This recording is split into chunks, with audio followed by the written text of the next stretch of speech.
Hello everyone, welcome to my channel. जैसे कि हमने लास्ट पार्ट में देखा था, मुँह जो रहता है, जो अपनी दबी हुई फीलिंग्स रहता है, उसको युवान के सामने बताता है कि उसको कैसा फ़ील होता था। तो हम आगे का पार्ट शुरू करते हैं। युवान रहता है, मुँह को गोद में उठाकर उसके रूम में लेके आ जाता है और उसको बेड में लेटाता रहता है। तभी मुँह है ना, उसके स्लीव को पकड़ के खींचता है, बोलता है कि तुम कहाँ जा रहे हो? तो और उसको गले लगा लेता है और उसको गले लगाते हुए देख युवान कहता है, ये तुम क्या कर रहे हो? तो मुँह बहुत सॉफ्टली बोलता है, क्या तुम लाइट्स ऑफ कर दोगे? तो लाइट्स ऑफ करने से पहले ही उसको इशारा करता रहता है कि तुम यहाँ आके लेट जाना, ठीक है? ऐसा मुँह इशारा करता रहता है, फिर लाइट्स ऑफ हो जाती है। तो युवान बहुत भोला-सा बन के बोलता है, मैंने पोरिज रखा हुआ है ना, वो जल गया है तो फिर से? तो मुँह बहुत गुस्से में बोलता है, उसकी कौन चिंता कर रहा है? बस तुम मेरे साइड में सो जाओ, ठीक है? और वो दोनों लेट जाते हैं। बट दोनों सो नहीं पाते रहते हैं, बहुत ऑकवर्ड सिचुएशन हो जाता है और युवान रहता है वो मुँह का हाथ को होल्ड करता रहता है और युवान जैसे ही होल्ड करता है तो मुँह उसकी बहुत नज़दीक आके बोलता है कि सौम्यांशु, सच में तुम बदल गए हो, तुम बहुत बदल गए हो। और युवान टर्न ऑन होके बोलता है, हाँ, मैं तुम्हारे लिए बदला हुआ हूँ। और वो सडनली उठ जाता है, क्या? इसने तो आंसर दे दिया। वो मन में सोचता रहता है, क्या इसने तो आंसर दे दिया? तो क्या ये शुरुआत कर सकता है? और वापिस से लेट जाता है और स्लीपी वॉइस में बोलता है कि सौम्यांशु, मुझे ना थोड़ा-सा आराम करना, मैं थोड़ा-सा सोना चाहता हूँ। तो युवान कहता है कि हाँ, ठीक है, सो जाओ।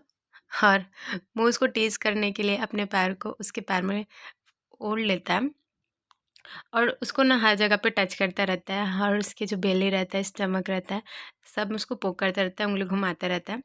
तो इससे ना युवान ना अजीब-सा फ़ील करता रहता है और उसके हाथ को हटा देता है। तो युवान कहता है, तो तुम मुझे बताओ, वो जो तुमने पिक्चर सेंड की थी ऐप में, क्या वो सारी फ़ेक थी? मतलब तुम्हारे पास ऐसी कोई बॉडी नहीं है? तो युवान बोलता है कि और अपने सर को उसके शोल्डर से रब करते बोलता है कि वैसे तुमने ये पिक्चर्स ढूँढी कहाँ से थी? बताओ मुझे। तो युवान बहुत गुस्सा हो जाता है, बोलता है क्यों?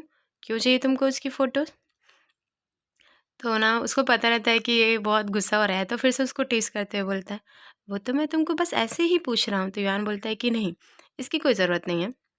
और फिर वो जानबूझ के बोलता है कि आई डोंट बिलीव दिस, मैं तो इसको गूगल में कल सर्च करके ही रहूँगा, देख लेना।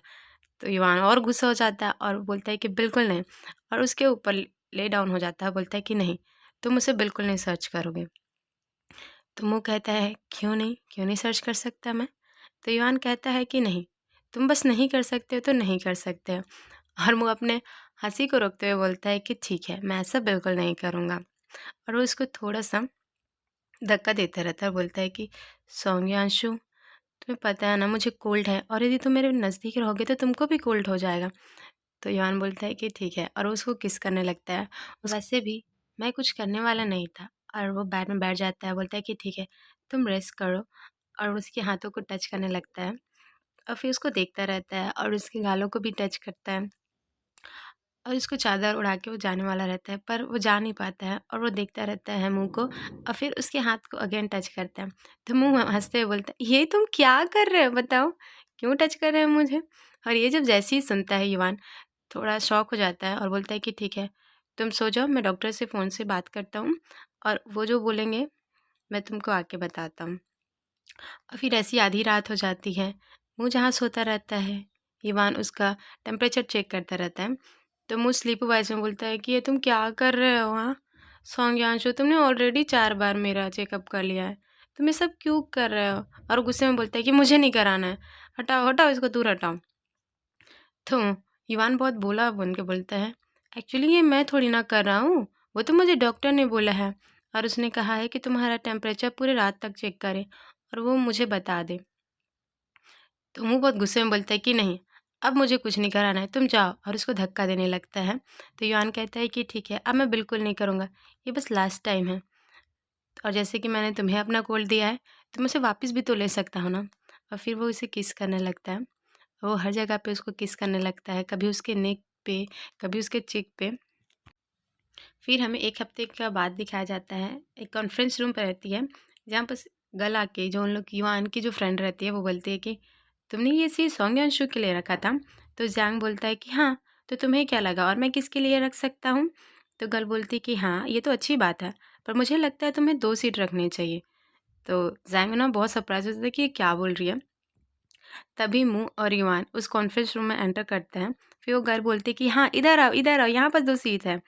और जैसे ही ये लोग ये जैंग तो देख के बहुत सरप्राइज हो जाता है कि मू और युआन दोनों साथ में, ये दोनों कब इतने पास आ गए, इतने नज़दीक कैसे आ गए। और उसके तो होश ही उड़ जाया रहता है। वो सोचता रहता है कि मैंने कब से युआन के लिए फ्रेंडशिप के बढ़ाया था, बट उस कभी मेरा एक्सेप्ट नहीं किया। मैं उसको कितना इम्प्रेस करना चाहता था, पर ये मुँह मुँह कब से उसके क्लोज हो गया भाई। गॉड, ये हो क्या रहा है। और उसका सर भी चकराता रहता है। दूसरे साइड युवान बहुत मुँह की केयर करता रहता है और बोलता है कि तुम कुछ पीना चाहोगे।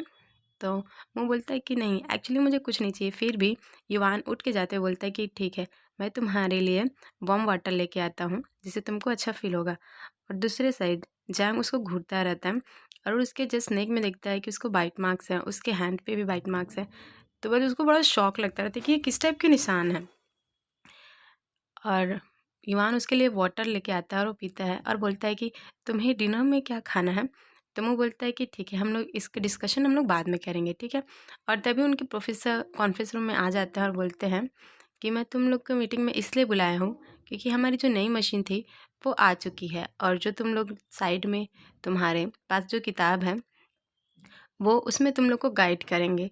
तो तुम लोग उसको अच्छे से रेड कर लो और फिर न्यू इंस्ट्रूमेंट को यूज़ कर लो, ठीक है। और फिर कॉन्फ्रेंस ख़त्म हो जाता है और जैंग बस उन लोग को देखता रहता है, युवान और मुँह को, और उसका पीछा करने लगता है। जहाँ बस मुँह और युवान अपने कार के पास आ जाते हैं, जैंग झाड़ियों में छिपा हुआ रहता है और उन दोनों को देख रहा है। बोलता है कि यार ये लोग दोनों कर क्या रहे हैं। फैंग मुँह और सॉन्ग यांशु इतने नज़दीक कैसे आ गए, इतने फ्रेंडली कैसे हो गए, और वो लोग इतने अच्छे से बात कैसे कर रहे हैं। सौंग्यांशु तो कभी मुझसे अच्छे से बात नहीं किया, ये बात तो सही है भाई। और दूसरे साइड ईवान बोलता रहता है कि मैं आज घर पे ही हम लोग ये सब करते हैं। तो बोलते हैं, तो जैंग तो सुन के शौक हो जाता है, क्या मुँह को उसका घर का भी एड्रेस पता है ईवान का। और मुँह उसको टीस करके बोलता है कि आर यू श्योर, तुम करना चाहते हो। तो ईवान कहते हैं कि हाँ मैं करना चाहता हूँ। तो मुँह बहुत हंसते हुए बोलता है कि लास्ट टाइम तुमने ना खाना ऑलमोस्ट जला दिया था। और वो उसके कान के नज़दीक जाके बोलता है, क्या तुम सिर्फ कुकिंग ही करना चाहते हो और तुम्हारा कोई और प्लान नहीं है। दूसरे साइड जैंग ना कान दे के सुनता रहता है कि यार ये लोग इतने पास जाके क्या बात कर रहे हैं, मुझे कुछ सुनाई क्यों नहीं दे रहा है। और इवान उसको वहीं सडनली ही उसको किस करने लग जाता है और मुँह भी उसको किस बैक करने लग जाता है, जिसको देख के तो जैंग के होश ही उड़ जाते हैं। बोलते कि यार ये मेरी लाइफ में ये क्या हो रहा है, मेरी तो दुनिया ही पलट गई, ये दोनों। और फिर हमें युवान के घर में दिखाया जाता है कि मुँह खाना बना रहा होता है और युवान उसको टीज़ करता रहता है, तंग करता रहता है कि तुम अभी से इतने जल्दी खाना क्यों बना रहे हो, अभी तो आफ्टरनून का टाइम है। तो मुँह कहता है कि अच्छा, वो मैं नहीं चाहता कि मैं ना अपना टाइम वेस्ट करूँ। और युवान कहता है कि वैसे जो तुमने ऑर्डर किया था वो चीज़ें ना वो मेरे घर पे आ गई, तो तुम बताओ क्यों मंगाए हो ये सब चीज़ें। और फिर दिखाया जाता है कि मुँह ना कुछ ऑर्डर किया रहता है जिसे देख के युवान बहुत ब्लश करता रहता है। तो मुँह बोलते हैं कि तुमने क्यों बताया क्यों नहीं कि वो आ गया है। वो एक्चुअली मैं पहले से प्रिपेयर रहना चाहता था, इसीलिए मैं तभी सडनली युवान उसको अगेन किस करने लग जाता है। और वो दोनों गहरी गहरी सांसें लेते हैं और मुँह कहता है कि तुम्हें पता है ना मैं चाइना वापस से चला जाऊँगा कुछ महीनों बाद, तो क्या तुम नहीं चाहते हो। और फिर युवान मुँह को कैरी कर लेता है और उसे उसके रूम में ले जाते हैं और फिर वो लोग इंटीमेट करने लग जाते हैं। फिर मुँह कहता है युवान को कि तुम दूर हटो, तुमको पता है अभी ऑलरेडी 9 बज गए हैं और हमने कुछ खाना ही नहीं खाया है, तुम्हें नहीं लगता कि तुम्हें कुछ ऑर्डर करना चाहिए। और वो युवान को पुश करता रहता है, धक्का देता रहता है। तो युवान बोलता है कि ठीक है, मैं अभी कुछ ऑर्डर करता हूँ, और उसके हथेली को किस करके वहाँ से चला जाता है। तो आज का पार्ट मैं यही ख़त्म करें। I hope you like this video. यदि आप मेरे चैनल पे न्यू हैं तो मेरे चैनल को ज़रूर सब्सक्राइब करें। तो ठीक है, बाय बाय, थैंक यू।